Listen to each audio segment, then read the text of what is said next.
रस्सी इस इंग्लिश में रोप कहते हैं। माचिस इस इंग्लिश में मैचिस कहते हैं। दूरबीन इस इंग्लिश में विनोक्यूलर कहते हैं। दिशा सूचक यंत्र इस इंग्लिश में कंपास कहते हैं। हाथ के दस्ताने इस इंग्लिश में ग्लव्स कहते हैं। लंबी पैदल यात्रा के जूते इस इंग्लिश में हाइकिंग बूट्स कहते हैं। मशाल या प्रकाश बत्ती इस इंग्लिश में टॉर्च या फ्लैश लाइट कहते हैं। जलाने या सुलगाने वाला या ज्वालक इस इंग्लिश में लाइटर कहते हैं। पॉकेट चाकू इस इंग्लिश में पेन नाइफ कहते हैं। कुल्हाड़ी इस इंग्लिश में एक्स कहते हैं। चाकू सेट इस इंग्लिश में नाइफ सेट कहते हैं। लालटेन या कंदील या लैंप इस इंग्लिश में लेंटर्न कहते हैं। चूल्हा इस इंग्लिश में बर्नर कहते हैं। और इस तरह की बोतल इस इंग्लिश में थर्मस बोतल कहते हैं। आरामदायक कुर्सी इस इंग्लिश में डेक चेयर कहते हैं। और इसे इंग्लिश में बारबेक्यू ग्रिल कहते हैं। चिमटा इस इंग्लिश में टोंग्स कहते हैं। प्राथमिक चिकित्सा किट इस इंग्लिश में फर्स्ट एड किट कहते हैं।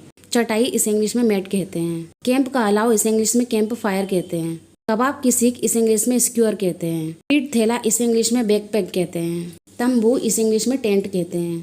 सोने का थैला इस इंग्लिश में स्लीपिंग बैग कहते हैं। सिविर वैन इस इंग्लिश में कैंपर वैन कहते हैं।